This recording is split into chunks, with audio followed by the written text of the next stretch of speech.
트럼프 만찬 안 간 이재명 대통령. 대통령실에서는 이 상황에서 만나 뭐 하나라는 얘기를 했습니다. 만나야죠. 이 상황에서 만나서 뭐 하나? 만나서 얘기하고 어떻게든 스킨십을 넓히고 접촉면을 넓혀서 조금이라도 국익에 도움이 되는 방향으로 갔어야 하는 것 아니냐라는 지적들이 나오고 있는 겁니다. 호주 총리라든지 일본 총리라든지 여러 선진국들 다른 145개 국 정상들이 왜 잠깐이라도 트럼프 대통령과 악수하고 사진 찍고 만나기 위해서 긴 시간 기다렸겠느냐라는 걸 생각하면 이재명 대통령과 대통령실에서도 이 상황에서 만나서 뭐 하나라고 얘기할 것이 아니라 만났어야 하는 건 아닙니까? 어떻게 보셨습니까? 가장 큰 기준이 바로 145개국의 그 정상들이 저 자리에 갔었다는 얘기죠. 네. 그럼 그 정상들은 저 자리 다른 약속이 없어서 그럼 한가해서 저기에 참석한 건 아니거든요. 네네. 그러니까 145개국 정상들은 자, 그 자리에 가는 것이 자국에 유리하냐 유리하지 않느냐는 걸 아마 굉장히 많이 계산을 해봤을 거예요. 그럼요. 이제 트럼프 대통령의 이 환영 만찬에 가는 것이 유리하냐 아니면 불참해도 별다른 문제가 없느냐. 그래서 무려 145개국이 참석을 선택했단 말이죠. 맞습니다. 그런데 이재명 대통령은 그렇지 않았어요.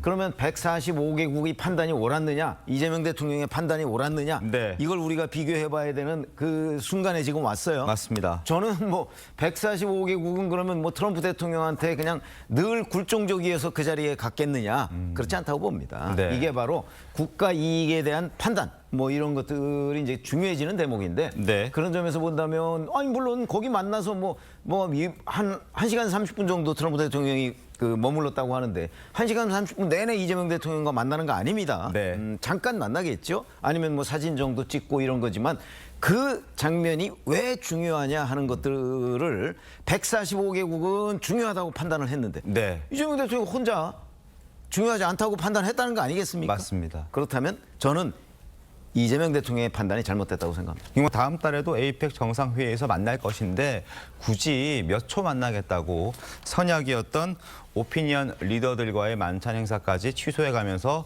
대통령이 트럼프 대통령을 만나러 갈 이유는 없었다라고 설명을 합니다. 그러면서 이 상황에서 만나서 뭐 하나라는 대통령실 관계자의 목소리도 나오고 있습니다만 지금 여러 지적들이 나왔듯이 그렇다면 145개 다른 나라 대표들은 왜 갔겠느냐, 그들의 판단이 더 옳지 않았느냐라는 이런 지적들도 뒤따르고 있는 겁니다.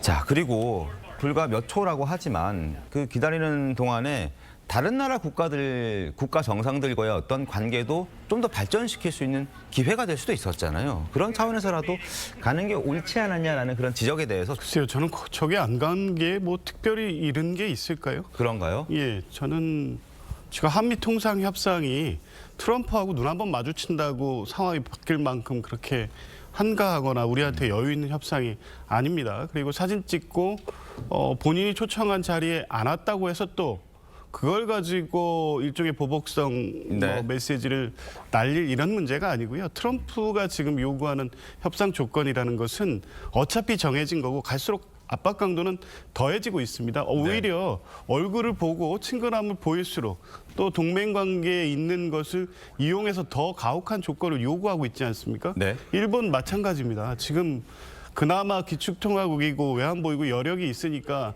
그 문서화된 합의문에 서명한 거지 일본 역시 이번 협상 결과에 대해서 대단히 부담스러워하고 있는 거 아닙니까? 현실적으로 모든 나라가 그럴 수밖에 없는 협상입니다. 왜냐하면 미국의 이익을 일방적으로 관철하는 협상이기 때문에 그런 거죠.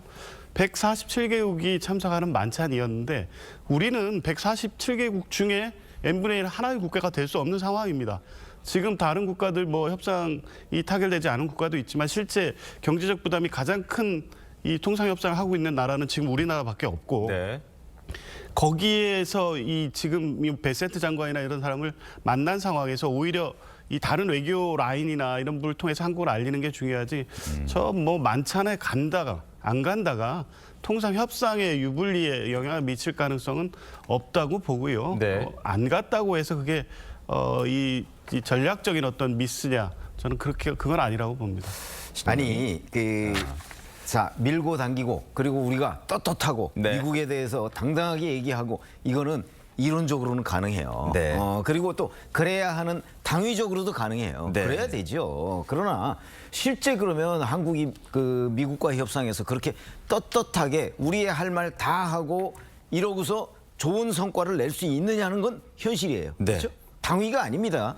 그렇기 때문에 지금 뭐 일본은 그러면 또 워낙 떳떳하지 않은 나라라서 트럼프 대통령한테 저렇게 그 대하고 지금 뭐 합의를 타결하고 했을까요? 과연? 저는 그렇게 보지 않습니다. 네. 외교라는 거는요. 냉정한 현실입니다. 네. 그리고 밀당을 했을 때 우리한테 이익이 될 것이냐 아닐 것이냐 하는 부분을 진짜 정확하게 판단하고 그 결정을 해야 되는 거거든요. 네네네. 그래서 당장 아까도 제가 말씀드렸지만 저기에 그 이재명 대통령이 불참함으로써 그 불참한 데 대한 트럼프 대통령의 인상이 굉장히 나빠질 수 있어요.